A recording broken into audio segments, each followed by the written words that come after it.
Olá pessoal, segunda-feira, quem já acompanha a gente aqui no perfil sabe que toda segunda-feira, quando termino o consultório, eu faço uma live para a gente conversar um pouquinho sobre os procedimentos da cirurgia de face.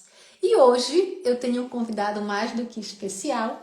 Para quem não conhece, esse aqui é o Dr. Eduardo Favarin, meu marido, e o outro cirurgião plástico que atende aqui na Belvivre e que, por sinal, está inclusive aqui na minha fotinho do consultório. Hoje eu trouxe o Eduardo para a gente falar um pouquinho sobre o impacto que os injetáveis têm nas nossas cirurgias de lifting facial e como isso influencia tanto no planejamento como também no pós-operatório, nos resultados que as pacientes podem esperar. E isso tem um motivo, né? Nas últimas 2 semanas, né, amor, nós tivemos assim 3 casos bem emblemáticos, né, do que os injetáveis podem causar e podem atrapalhar nas nossas pacientes, né, que querem fazer esse tipo de cirurgia. Então, para a gente começar, eu vou querer que você fale um pouquinho do caso que a gente operou hoje de manhã. Esse assunto é um assunto muito impactante para a cirurgia plástica facial. Mudou muito nos últimos anos. Hoje em dia, praticamente não existe mais pacientes que não possuem e não são só injetáveis. Aí eu ainda amplio para os fios e as tecnologias também. Aqueles fios de sustentação, os fios farpados, as tecnologias como ultrassom, microfocado, alteram a anatomia da face, alteram os tecidos. Então, um tecido normal, ele normalmente é amolecido, ele é sangrativo. Um tecido que tem os bioestimuladores, o ácido hialurônico, é um tecido mais endurecido, parece um concreto, não sangra. Realmente é uma anatomia diferente na cirurgia de face. O caso de hoje foi uma paciente que havia sido aplicado PMMA. Esse é um preenchedor que preocupa muito porque não se sabe o comportamento desse produto com o passar dos anos. Então, foi colocado na paciente esse produto, numa paciente hipotética, daqui 10 ou 20 anos, do nada ele começa a inflamar. Após a paciente ter feito uma cirurgia, ou ter pego uma gripe, ou ter feito uma vacina, algum gatilho desencadeia uma inflamação, um trigger, um gatilho mesmo. E essa paciente havia sido colocado PMMA há alguns anos. O que é impactante é que quem colocou foi um cirurgião plástico renomado, bem conceituado aqui da região sul do estado. É que antigamente não se sabia e realmente muita gente colocava. Até mesmo bons dermatologistas, bons cirurgiões plásticos colocaram esse produto numa época. E isso muitas vezes é uma bomba relógio, né? Tanto na face quanto no corpo, tá, gente? Às vezes no glúteo a gente vê muito problema. Você está inclusive com uma paciente, né? Sim. Que veio de Porto Alegre com esse problema. Sim. E essa paciente nossa em específico, então, ela havia muito PMMA na glabela, nessa região, inflamado, nas pálpebras, na pálpebra inferior, superior, na lateral do olho. E então a gente fez um lifting facial na paciente e tivemos que fazer aquela cirurgia coronal, sabe, gente? Aquela que corta aqui, ó, e abre, para ter um acesso ao produto e poder retirar o máximo de produto possível. E nós conseguimos, na glabela tivemos um grande sucesso. A paciente está com uns 8 meses de pós-operatório, completamente desinflamado. Uma pálpebra, um olho, né, pálpebra superior e inferior também com sucesso, mas a pálpebra esquerda mantinha uma certa inflamação, um certo edema, um certo inchaço. E eu até havia cogitado, pensado na hipótese diagnóstica que para retirar aquele produto todo, a gente lesou talvez os vasos linfáticos e ficou com alteração.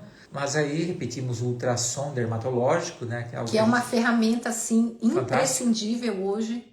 E aí a médica constatou que ainda havia produtos. E isso é algo que realmente pode acontecer, inclusive porque uma médica falou para a Júnior, fez uma analogia muito interessante. Sim, a Michelle falou exatamente, foi a melhor explicação que eu já ouvi sobre como funciona. Pense num pão quente. Você joga a manteiga em cima do pão quente, a manteiga derrete, e se espalha, entra no pão.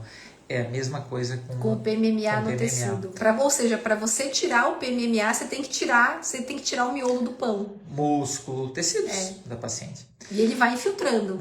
Então, nós tiramos na época, corrigimos as depressões, tiramos até um pedaço de esmalte dessa região, preenchemos, preenchemos a glabela, as pálpebras. E hoje pela manhã, então, nós abordamos novamente essa paciente, novamente à procura de corpo estranho, desse material, né? Achamos mais material, retiramos, novamente tiramos tecido e tivemos que repor o volume perdido, né?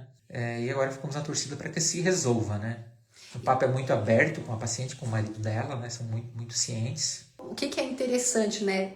Que é a mensagem que a gente quer deixar para vocês.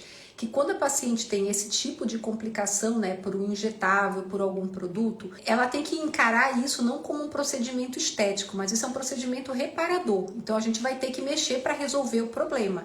E vai ficar um defeito secundário a isso, né? A gente tem formas de, digamos assim, consertar o problema, de melhorar os defeitos, mas ela tem que entender que toda vez que a gente aborda uma paciente para resolver um problema de preenchedor, não é a mesma coisa da gente pegar uma paciente para fazer uma cirurgia estética, porque a gente depende do que tinha ali, de onde está o produto, do quanto que ele infiltrou, da tal da manteiga no pão quente, né? O tanto que aquela manteiga quente infiltrou dentro do pão e até onde que foi. Hoje, a gente removeu tecido, músculo, gordura, subcutâneo até próximo do osso. E próximo da pele. E próximo da pele. Então, ele vai realmente infiltrando. Então, esse foi um caso, né, que hoje a gente reabordou, por isso que eu achei interessante. E na semana passada, eu tive uma paciente que veio de fora do país. Imagina, é uma paciente que não tem nenhuma relação com a nossa cidade, ela mora fora do Brasil, ela se deslocou de lá até aqui, ela não tinha feito ultrassom dermatológico, porque segundo ela não achou ninguém que fizesse isso lá na cidade onde ela morava, fora do Brasil, e ela chegou aqui e eu expliquei para ela, não tem como operar sem fazer um ultrassom dermatológico. Eu via um edema na pálpebra, ele não parecia normal e ela tinha convicção de que ela não tinha nenhum produto na região ao redor dos olhos. Aí a gente chamou, né, a doutora Michele, a nossa radiologista, ela fez o ultrassom dermatológico e a gente estava que nem uma junta médica na sala. Estávamos eu, a Michele e a doutora Ana, que é dermatologista, discutindo o caso. Porque a Ana sempre fica, porque se precisar remover produto, ela já remove junto. E aí a gente começou a enxergar no ultrassom várias densidades. O ultrassom ele é uma onda, né? Então cada produto tem uma densidade diferente, a gente vê sombras acústicas diferentes. E aí ficou aquela discussão, o que tem, o que é, não é o mesmo produto. E no final a gente encontrou 3 produtos na pálpebra dela. A gente encontrou Harmonica, que é um blend de ácido hialurônico com um bioestimulador aqui no malar. A gente encontrou ácido hialurônico aqui embaixo dos olhos e a gente encontrou silicone líquido nas pálpebras, que era provavelmente a causa do edema dessa paciente. Conclusão, a gente explicou para ela que a melhora que ela queria na pálpebra ela não ia conseguir com uma cirurgia plástica, que não tem como tirar aquele silicone sem causar um dano, sem ter uma sequela, e que isso nunca poderia ser feito junto com uma cirurgia estética. E aí, por bem, a paciente ficou muito chateada e a gente achou por bem, naquele momento, suspender a cirurgia até ela entender todo o processo que estava acontecendo e depois tomar uma decisão de qual era o melhor caminho. Essas são 2 das várias histórias que nós temos aqui no consultório e o porquê que a gente bate tanto na tecla da importância, né, de planejar bem a cirurgia, de fazer o ultrassom dermatológico e de vocês, né, como pacientes que procuram por esses procedimentos estéticos, terem consciência do que vocês estão colocando no rosto. Hoje as dermatos todas, né, elas etiquetam. Então, quando você abre um produto, quando você abre um bioestimulador, elas colam a etiqueta no prontuário da paciente. Então, aqui na clínica eu vejo a Ana, a gente usa sistema de computador, ela coloca na ficha em papel, fotografa e aquele PDF vai para o sistema. Então, a gente tem o lote, o número de série de todos os produtos que a gente utiliza aqui no consultório. Hialuronidase, ácido hialurônico, botox, todos eles a gente tem. Acho que realmente hoje não dá mais para fazer uma cirurgia de face sem um ultrassom dermatológico. Não é ultrassom comum, gente. Não é qualquer médico que faz. Tem que ser um médico especialista. Geralmente estão concentrados nas maiores cidades. Não importa se você tenha que se deslocar 100, 200, 300 quilômetros para ir para a capital do seu estado, se você é do interior, mas faça. Porque é baseado nisso o planejamento. E é muito interessante que tem pacientes que falam para nós, né? Não, eu nunca apliquei nada na face. A maioria. A maioria. Não. Nunca botei mesmo. nada. Tá, mas faça esse ultrassom. achou um pouquinho de PMMA, achou um pouquinho de ácido hialurônico, porque o ultrassom consegue diferenciar, até silicone líquido. Aí as pacientes começam, será que aquela vez que eu coloquei, papapá, será? Os pacientes se esquecem e passa desapercebido, cai no esquecimento. Então, todo mundo tem que fazer. Então, essa é uma, digamos assim, é uma das novas verdades da cirurgia de face. E nós advogamos e militamos a importância disso. Aqui na nossa cidade, nós temos o privilégio de conseguir fazer, por exemplo, esses procedimentos de remoção ultrassom guiados. Eu acho inconcebível a paciente fazer um planejamento de cirurgia, ter histórico de ter injetado o produto e não fazer ultrassom dermatológico. Hoje não acho que isso é seguro, não acho que está praticando uma boa medicina. Eu vou dar mais uma dica. O ácido hialurônico ele era considerado absorvível. Isso já caiu por terra, ele Sim. É parcialmente absorvível, mas tem pacientes que colocaram há 10, 15 anos atrás e o produto está lá ainda. Então, muito cuidado com quem injetam, né?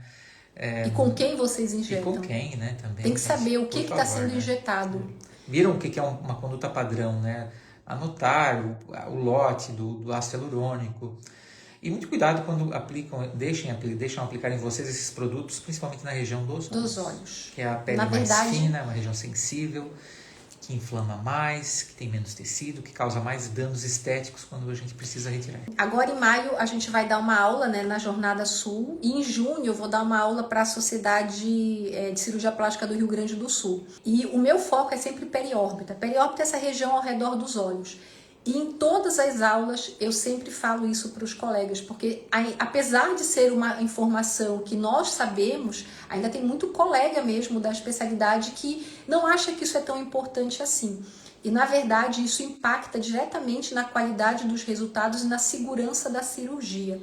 E região de olho, gente, só botox, não é para aplicar injetável em região de periórbita, ok? Acho que essa é a nossa grande mensagem de hoje, né? Que fica para vocês. E se tiver que aplicar alguma coisa, que seja gordura. Só gordura que é seu, não vai inflamar, não vai dar rejeição, não vai dar inchaço. Só tem que saber fazer. Injetar gordura é uma arte. E como eu injeto é diferente de como outro profissional injeta e assim por diante. Tudo tem que ser feito da forma correta. E é altamente dependente, o resultado é altamente dependente da técnica. É médico dependente. Gente, foi um grande prazer, uma ótima semana para todo mundo. E na segunda-feira da semana que vem eu vou trazer um outro assunto. Eu já até tenho na minha cabeça o que a gente vai conversar. Um grande beijo e até segunda-feira que vem.